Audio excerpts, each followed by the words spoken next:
El autor que nos trae hoy es Michel Foucault, un autor sumamente conocido para los que estamos en el área de las letras y la filosofía. Y para los que no lo conocen, ese es un filósofo, sociólogo, historiador y psicólogo francés que nació en 1926 y lamentablemente murió en la década de los 80 debido al SIDA. Hablar de su biografía y su carrera nos llevaría mucho tiempo ahora, así que nos centraremos en el momento de producción y en la obra que da lugar a la temática del día de hoy. El filósofo francés es un pensador del poder y el saber.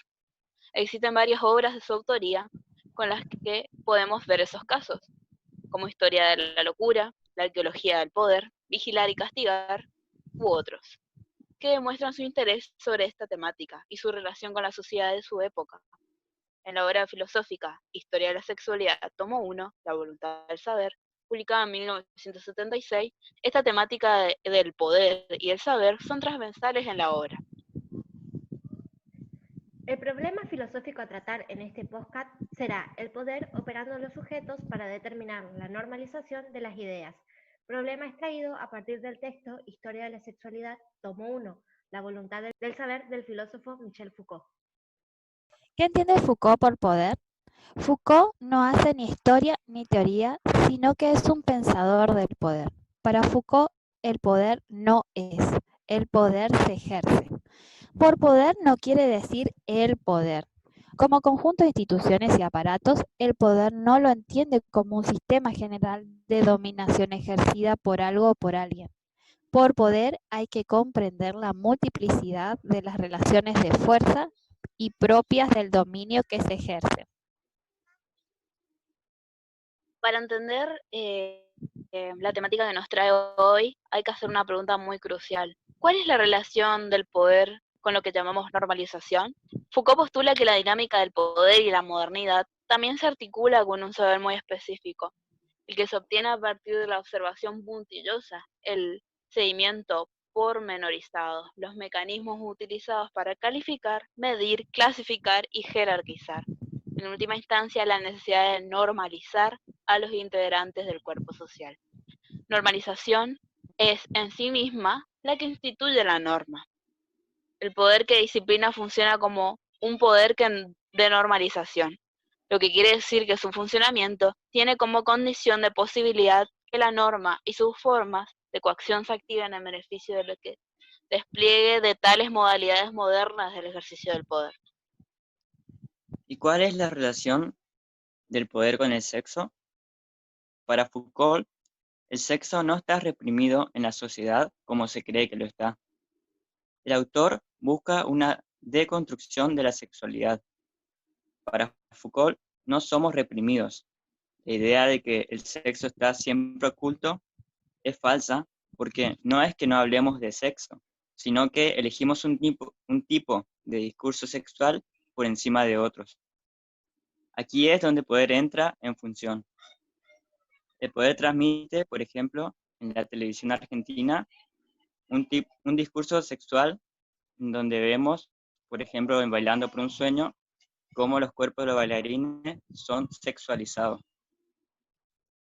Esa es la relación de la sexualidad con el poder. ¿Y cómo opera el poder en los sujetos? La sexualidad es la manera que tiene el ser humano de conocerse a sí mismo, pero se siente encasillado por la sociedad que lo obliga a verse de una única manera. La naturalización conlleva a la uniformidad de pensamientos. Aquellos que no encajan son mal vistos. En conclusión, queda comprobado lo señalado desde un principio. En Historia de la sexualidad, Foucault nos muestra, valga la redundancia, a la sexualidad como un hilo conductor para mostrar las consecuencias del poder en los sujetos. Ahora vamos a ver algunos ejemplos de cómo el poder funciona en los sujetos, ejerce en los sujetos. Un ejemplo de esto es la normalización en las materias escolares por género. Un caso claro de normalización en la institución escolar lo viví personalmente en el secundario.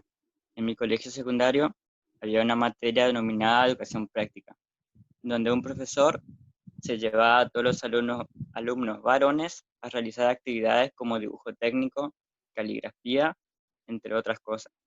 Por otro lado, las mujeres quedaban con una profesora que les enseñaba manualidades costuras y otras cosas así. En ningún momento se le preguntaba a los alumnos qué es lo que querían hacer, si querían aprender una cosa o la otra, ya que lo normal era que los varones hicieran tal cosa, que las mujeres hicieran lo otro. De este modo, el poder se presentaba en la institución a través de la normalización de las actividades por género. Así, el pensamiento del docente, las normas de las instituciones, ejercían su poder haciendo respetar lo normal. Sin embargo, esta normalidad no solo sería ejercida por la institución, ya que cuando un alumno o alumna manifestaba querer hacer tal cosa que no era de su género, serían también parte de las burlas de sus compañeros. De esto nos va a hablar Sofía. Bueno, por fortuna en la educación se ha resignificado lo que es esta idea de lo normal. Nosotros como grupo justamente lo hemos visto en la cursada de las materias, sobre todo lo que son las materias pedagógicas, y lo hemos visto también gracias a un autor que es un filósofo brasileño, que es Paulo Freire, en donde él con sus ideas da un giro a lo que es la educación y se deja de ver al alumno como tabula rasa o como un banco en el que hay que depositar conocimiento y forma parte ahora de lo que es el circuito de construcción del conocimiento en donde participan tanto el alumno como el profesor, como el docente.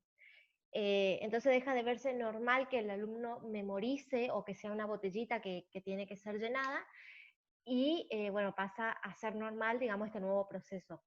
Pero aún así, hoy en día seguimos viendo docentes que se rehúsan a aplicar estas ideas en su práctica, que siguen enseñando como se enseñaba antes, o que incluso pueden actualizar sus técnicas de enseñanza, pero no se actualizan en lo que es la información, como por ejemplo lo que son las ESI, o la educación sexual integral. Hay docentes que no quieren dar o se rehúsan a dar este tipo de temáticas dentro de su aula. Sobre todo se ve mucho en lo que son los docentes de nivel inicial y nivel primario. Bien, a mí me pareció muy interesante para tomar ahora este trabajo esta cita de Rousseau que habla que el hombre es naturalmente bueno y es la sociedad quien lo corrompe, que es una cita bastante famosa del autor.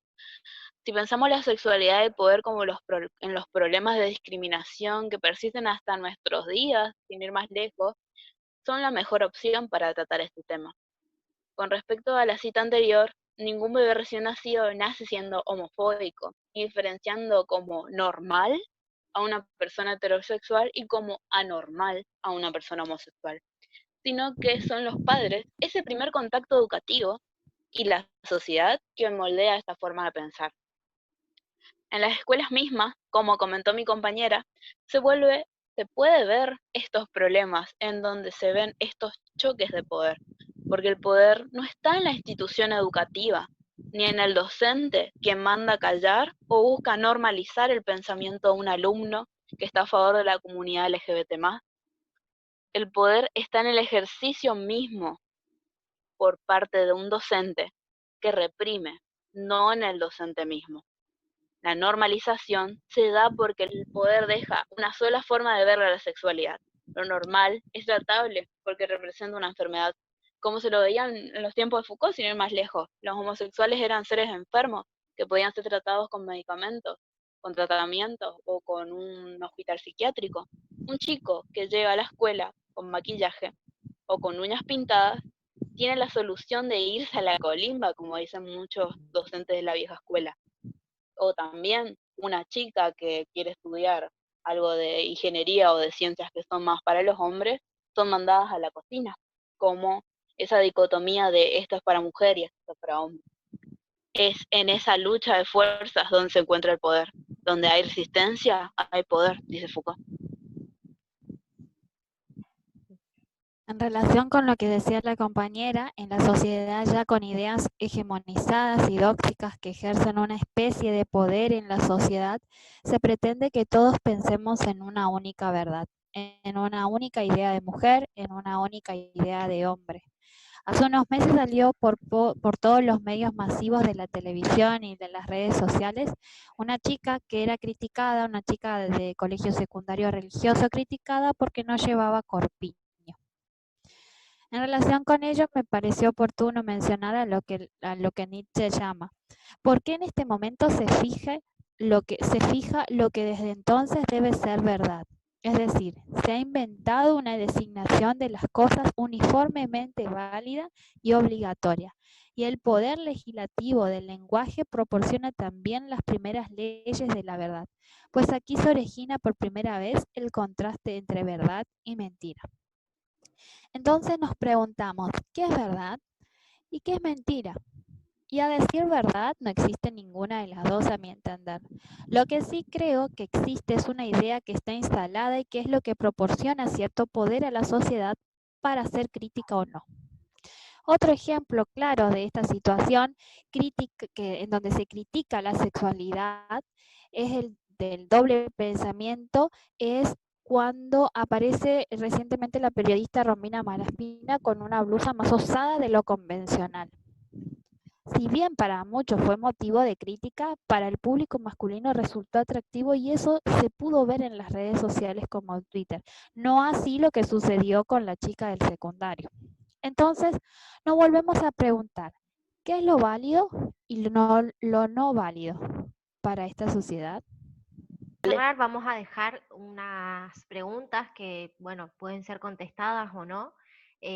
Nosotros aún seguimos tratando de contestarlas, que es, ¿por qué estos dispositivos de poder siguen funcionando en nuestro tiempo? Es una duda que ha surgido a partir de analizar la obra de Foucault. Muchas gracias por escucharnos. Somos Franco, Sofía Gómez, Marisol Escalante y Nadia López, estudiantes de la Cátedra de Introducción a la Problemática Filosófica de la Facultad de Humanidades de la UNE.